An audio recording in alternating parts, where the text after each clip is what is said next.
Bismillahirrahmanirrahim. Assalamualaikum warahmatullahi wabarakatuh.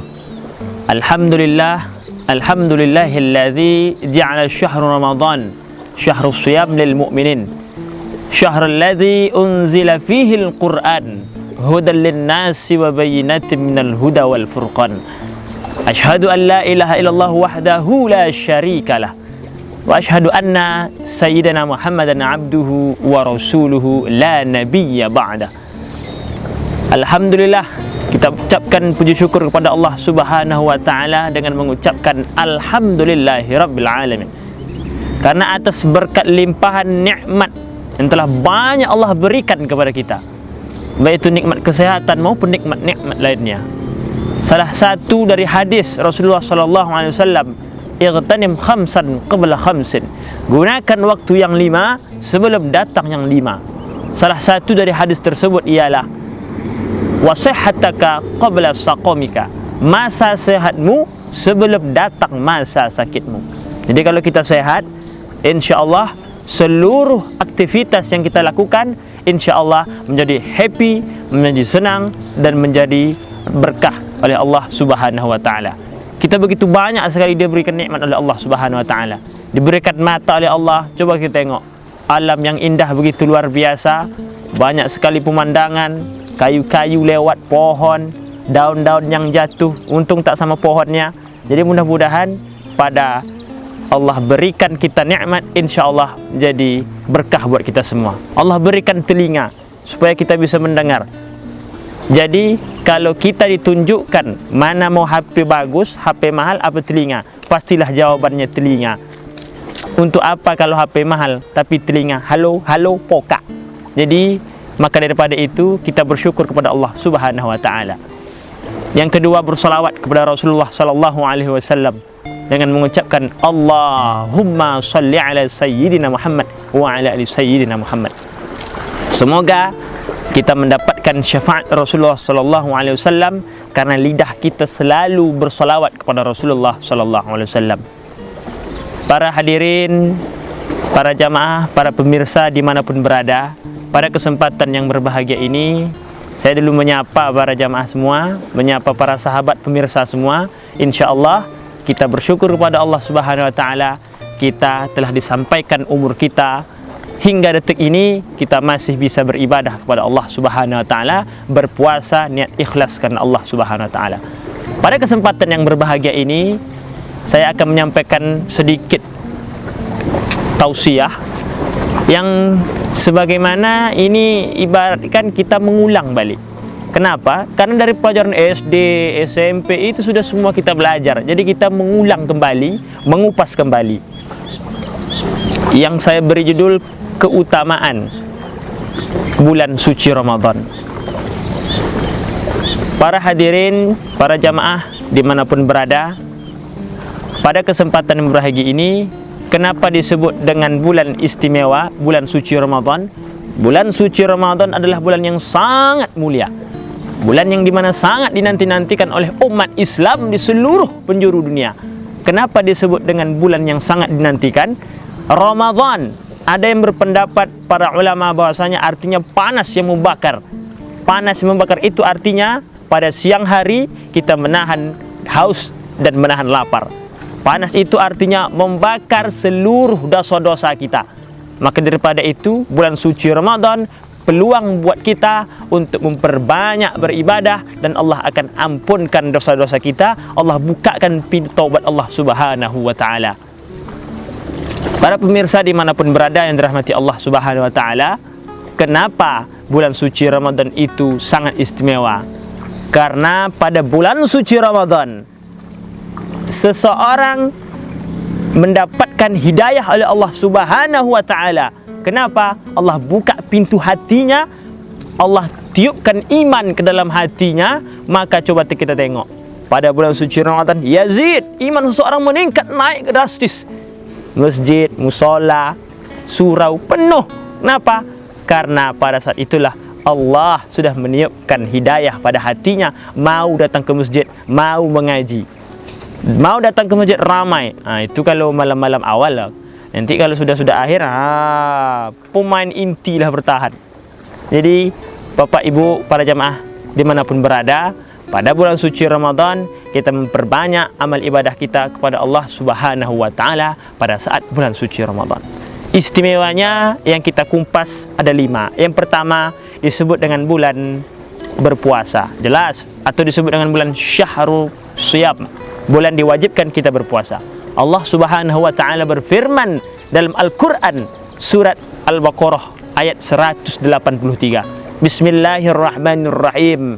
Ya ayyuhalladzina amanu kutiba alaikumus shiyam kama kutiba alal ladzina min qablikum la'allakum tattaqun. Hai orang-orang beriman, diwajibkan oleh kamu berpuasa sebagaimana orang-orang diwajibkan sebelum kamu agar kamu bertakwa kepada Allah Subhanahu wa Ta'ala.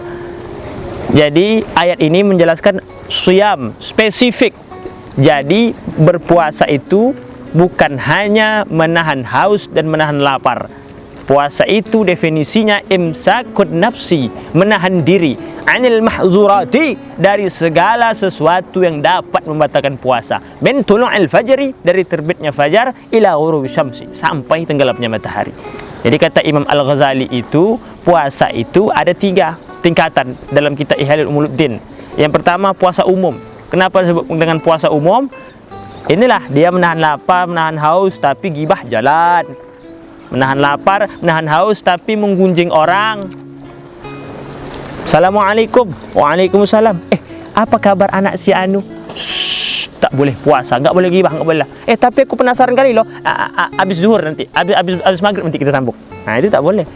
Jadi pada saat situasi apapun kita tahan, menahan diri, menahan nafsu, menahan ucapan, menahan telinga, menahan tangan, menahan kaki, semua mesti ditahan. Karena apa? Karena berpuasa bukan hanya sekedar menahan lapar dan haus, tetapi juga berpuasa menahan segala sesuatu yang dapat membatalkan maupun yang dapat merusak ibadah puasa kita.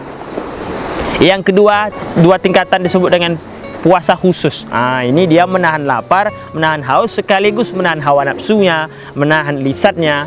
Tapi ada yang lebih spesial lagi, puasa yang sangat khusus, yaitu ialah puasa di mana seseorang hatinya terkoneksi oleh Allah Subhanahu wa Ta'ala, pikirannya terkoneksi oleh Allah Subhanahu wa Ta'ala. Bukan hanya menahan lapar haus dan menahan semua yang dapat merusak, tapi juga selalu titik fokusnya kepada Allah Subhanahu wa Ta'ala. Maka daripada itu, man sauma Ramadan, siapa yang puasa di bulan suci Ramadan, imanan karena iman, wahtisaban, mengharap ridha dan pahala karena Allah Subhanahu wa Ta'ala, ghufira lahu ma taqaddama min dzambih, maka Allah akan ampunkan dosa-dosanya yang telah lalu maupun yang akan datang.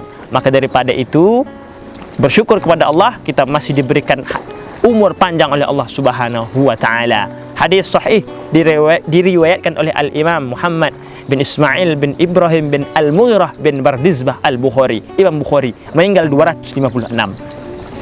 Istimewa yang kedua disebut dengan bulan Syahrul Maghfirah, bulan penuh ampunan Allah Subhanahu wa Ta'ala. Makanya pada bulan suci Ramadan kita diberikan peluang oleh Allah perbanyak amal ibadah, perbanyak beristighfar kepada Allah Subhanahu wa Ta'ala. Makanya Rasulullah mengajarkan doa kepada kita. Apa doanya? Allahumma innaka afuwan karim tuhibbul afwa fa'fu anni. Maka daripada itu perbanyak beristighfar. Sebelum masuk Ramadan aja kita dianjurkan untuk saling bersilaturahmi, saling bermaaf-maafan. Karena apa? Karena kita tidak tahu kesalahan kita apakah bisa diterima oleh Allah Subhanahu wa Ta'ala, terutama amal ibadah kita, karena lidah kita tidak tahu apakah lidah kita pernah menyakiti hati orang lain. Maka daripada itu perbanyaklah beristighfar, perbanyaklah bersilaturahmi, saling maaf-maafan. Mudah-mudahan dilapangkan oleh Allah Subhanahu wa Ta'ala hati kita dan diperbanyak teman-teman ahli surga oleh Allah Subhanahu wa Ta'ala. Yang ketiga disebut dengan bulan Syahrul Tarbiyah, bulan penuh pendidikan. Kenapa disebut dengan bulan pendidikan? Dari bangun sahur jam 3, jam 4, sibuklah ibu-ibu belakang masak. Setelah itu makan sahur, fa inna bis sahuri barokah. Setelah itu bapak ibu berwudu, bersegeralah pergi ke masjid. Ya lau ya'lamuna ma fil atamati was subhi, seandainya mereka itu ditunjukkan besarnya pahala solat subuh secara berjamaah, lau atahum abwan, mereka akan datang walaupun dalam keadaan merangkak. rakaatal fajri khairun minad dunya wa 'ma fiha. 2 rakaat sebelum solat subuh itu Bapak Ibu, kalau dikerjakan maka insya-Allah pahalanya lebih besar, khairun, lebih baik dunia dan seisinya. Sedangkan qabilah subuh aja lebih baik dunia dan seisinya, apalagi solat subuhnya. Maka daripada itu, janganlah sampai kita meninggalkan solat, karena insya-Allah solat kita akan digandakan pahalanya oleh Allah Subhanahu wa taala, karena pada saat bulan suci Ramadan amal kebaikan digandakan oleh Allah Subhanahu wa taala. Dan paling luar biasanya sekali, keluar di bulan suci Ramadan, hati kita selalu tergerak ingin solat berjamaah. Hati kita selalu bergerak berbuat amal kebaikan. Kenapa? Karena di bulan suci Ramadan Allah langsung yang mendidik kita. Kenapa? Karena bulan penuh pendidikan. Yang keempat disebut dengan bulan Syahrul Quran, bulan turunnya Al-Quran. Allah Subhanahu wa taala berfirman, Bismillahirrahmanirrahim, Syahrul Ramadan alladzi unzila fihi al-Quran hudan lin-nasi wa bayyinatin minal huda wal furqan. Bulan suci Al-Quran itu adalah Allah turunkan Al-Quran. Makanya pendapat Al-Imam Muhammad bin Idris Al-Syafi'i mengatakan bahwasanya malam ke-17 itu, 17 Ramadan, itu malam turunnya Al-Quran. Mengapa beliau mengatakan itu? Karena wa ma anzalna ala abdina, kami turunkan Al-Quran pada hamba, yaitu Nabi Muhammad SAW, yaumal furqan yaumal taqal jam'an, pada terjadinya perang Badar. Pada saat itulah mereka Imam Syafi'i mengatakan bahwasanya Al-Quran turun pada malam ke-17 Ramadan karena peristiwa itu. Dan banyak juga pendapat-pendapat lain. InsyaAllah apapun pada bulan suci Ramadan, perbanyaklah membaca Al-Quran. Iqra' wal Quran fa innahu ya'ti yaumil qiyamah syafi'an li ashabihi. Baca Al-Quran, sesungguhnya Al-Quran itu datang pada saat hari kiamat. Syafi'an li ashabihi, memberi syafaat bagi si pembacanya. Jadi tadarus itu artinya bukan mengejar katam ya. Ini macam pembalap ngaji. Santai ngajinya, slow. Tadarus itu artinya menyimak bacaan. Saling membolo, bukan untuk cepat tamat. Santai ngajinya. Ini tidak macam makan bakwan hangat, panas. Jadi santai, karena apa? Disitulah keberkahan. Saling menyimak, jangan cepat-cepat tamat. Jadi dalam bolo kaji, insya-Allah kita akan mendapatkan syafaat Al-Quran dan syafaat oleh Allah Subhanahu wa ta'ala. Syafaat Quran. Yang kelima disebut dengan bulan Syahr Fitrah. Ini ujung. Kalau kita di bulan suci Ramadan, keluar dari bulan suci Ramadan, fitrah, putih, suci, seperti anak bayi yang baru lahir. Maka daripada itu dianjurkan kita suci hati kita, suci jasad kita, dan suci pula harta kita. Itulah kita membayar zakat fitrah. Kalau orang-orang Melayu bilangnya bayar petuah, bayar zakat. Ada yang bilang zakat itu 2,5%, 2,5 kilo. Ada yang Rasulullah SAW, karena Rasulullah SAW sa'an, 1 sa' 4 mud, 1 mud 7 on setengah, 7 on setengah, 7 on setengah, 7 on setengah, 7 on setengah, pas 3 kilo. Mau yang bayar 3 kilo silahkan, mau yang bayar 2,5 kilo silahkan. Yang penting bayar, insya-Allah dengan keluar di bulan suci Ramadan kita menjadi suci fitrah. Insya-Allah kita mendapatkan yang namanya kemenangan. Demikianlah yang dapat saya sampaikan pada hari ini. Mudah-mudahan apa yang saya sampaikan pada hari ini khususnya buat saya pribadi dan umumnya bagi para pemirsa-pemirsa yang di luar sana, mudah-mudahan diberikan kesehatan oleh Allah Subhanahu wa taala, semangat hidup untuk menjalani ibadah-ibadah. Dan kita berdoa kepada Allah Subhanahu wa taala, apa doa-doa kita dijabah oleh Allah Subhanahu wa taala, karena bulan suci Ramadan perbanyaklah berdoa kepada Allah Subhanahu wa taala. Bulan suci Ramadan yang tadi intinya, kesimpulannya ada 5. Yang pertama tadi keutamaannya disebut dengan bulan bulan Syahr Syam, berpuasa, wajib berpuasa. Yang kedua bulan Syahr Tarbiyah, bulan syahrul maghfirah, bulan penuh ampunan Allah Subhanahu wa taala. Yang ketiga bulan syahrul tarbiyah, bulan didikan Allah Subhanahu wa taala. Yang keempat disebut dengan bulan syahrul Quran, Allah turunkan Al-Quran. Yang kelima disebut dengan bulan syahrul fitrah. Mudah-mudahan yang 5 ini ingat saja. Ingat 5 ini, insya-Allah kita sama-sama mendapat ridho Allah Subhanahu wa taala. Ingat, puasa itu bukan hanya sekedar menahan haus, menahan lapar. Apa kata Rasulullah sallallahu alaihi wasallam? Man lam yada' qaula dzur, siapa yang tak bisa menahan ucapannya dari dzur, palsu, bohong, yang tak diridai oleh Allah Subhanahu wa taala. Falaysa lillahi hajatun fi ayyada'a ta'amahu wa syarabahu. Maka Allah tak akan mau menerima baik inyo menahan lapar ataupun menahan haus. Puasa bukan hanya sekedar menahan lapar dan haus, puasa juga menahan segala sesuatu yang dapat merusak amal ibadah puasa kita. Maka mudah-mudahan kalau kita kerjakan semua ini, puasa kita diterima oleh Allah Subhanahu wa taala. Puasa jangan menggibah.